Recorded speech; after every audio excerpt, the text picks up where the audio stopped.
ہے نا، جب بھی عورت عدت گزارے گی، چاہے طلاق کی ہو یا موت کی عدت ہو، تو ایسی صورت میں عورت پر دو اہم پابندیاں ہیں۔ نمبر ایک، گھر سے نہیں نکل سکتی وہ شوہر کے گھر سے۔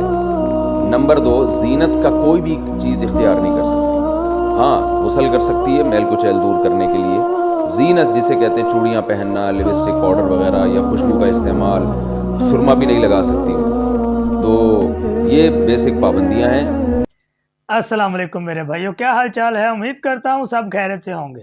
الحمدللہ میں بھی ٹھیک ٹھاک ہوں۔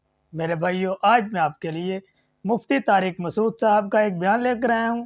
میرے بھائیو، بیان پر جانے سے پہلے میرا یوٹیوب چینل سبسکرائب کر لیں اور بیل آئیکن کو دبا دیں کہ ہر آنے والا نیا بیان آپ تک پہنچ سکے۔ آئیے چلتے ہیں بیان کی طرف۔ بسم اللہ الرحمن الرحیم۔ عرش عالم صاحب انڈیا سے پوچھتے ہیں کہ عدت میں کیا پابندیاں شامل ہیں؟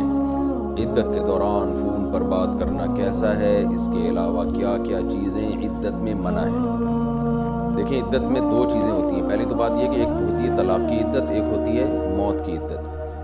کسی خاتون کے شوہر کا اگر انتقال ہو جائے تو 4 مہینے 10 دن ان پر عدت لازم ہے، اور اگر وہ پریگننسی تھی خاتون کو تو بچہ پیدا ہونے تک عدت لازم ہے، چاہے وہ بچہ اگلے دن ہی پیدا ہو جائے شوہر کی موت کے، یا وہ ٹھیک 9 مہینے بعد پیدا ہو، جب تک بچہ نہیں پیدا ہو جاتا عدت ختم نہیں ہوگی۔ طلاق یافتہ عورت کا بھی یہی ہے کہ اگر وہ پریگننسی ہے اس کو، تو جب تک بچہ نہیں پیدا ہو جاتا عورت کی عدت مکمل نہیں ہوگی، عدت ختم نہیں ہوگی۔ باقی یہ کہ اگر پریگننسی نہیں ہے تو پھر موت کی جو عدت ہے، شوہر اگر مر جائے تو 4 مہینے 10 دن، اور طلاق کی عدت ہے 3 مینسز، 3 دفعہ مینسز آ کے گزر جائیں۔ اور جن خواتین کو مینسز آتے ہی نہیں ہیں، یعنی عمر کم ہے یا عمر بہت زیادہ ہو چکی ہے، مینسز آنے کی عمر ختم ہو گئی ہے، تو ان کی عدت قرآن نے بیان کی ہے 3 مہینے۔ تو اس عدت جو ہے نا، جب بھی عورت عدت گزارے گی، چاہے طلاق کی ہو یا موت کی عدت ہو، تو ایسی صورت میں عورت پر دو اہم پابندیاں ہیں۔ نمبر ایک، گھر سے نہیں نکل سکتی وہ شوہر کے گھر سے۔ نمبر دو، زینت کا کوئی بھی چیز اختیار نہیں کر سکتی۔ ہاں، غسل کر سکتی ہے میل کچیل دور کرنے کے لیے۔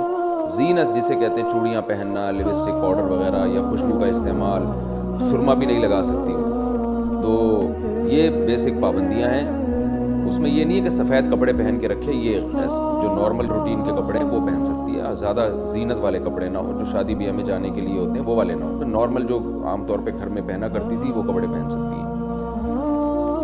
اور آج کل جو ہے نا، عدت کی خواتین کو مسائل معلوم نہیں ہوتے، کسی کا انتقال ہو گیا تو وہاں اس کے گھر چلی جاتی ہیں تعزیت کے لیے، بیٹی کی رخصتی ہو رہی ہے تو ہال میں لے گئے، جی اماں عدت میں ہے لیکن بچی کی رخصتی، بچی کے سر پہ ہاتھ رکھنا چاہتی ہیں، تو بھئی بچی کو اماں کے پاس لے آئیں، وہ وہیں سے ہاتھ رکھ کے ان کو رخصت کر دیں۔ تو جو ہے نا، عدت اللہ تعالیٰ کا ایک حکم ہے عورت کے اوپر کہ عدت گزارنا لازم ہے۔ قرآن و سنت میں بہت وضاحت سے اس کے احکام ہیں۔ نبی صلی اللہ علیہ وسلم نے ایک صحابیہ سے فرمایا، زمانہ جاہلیت میں 2 سال تم لوگ عدت گزارا کرتے تھے۔ زمانہ جاہلیت میں تھے کہ 2 سال تک عدت میں رہے گی، اور میگنیوں میں بٹھاتے تھے گندگی میں اس کو۔ اسلام نے اس کو ختم کیا۔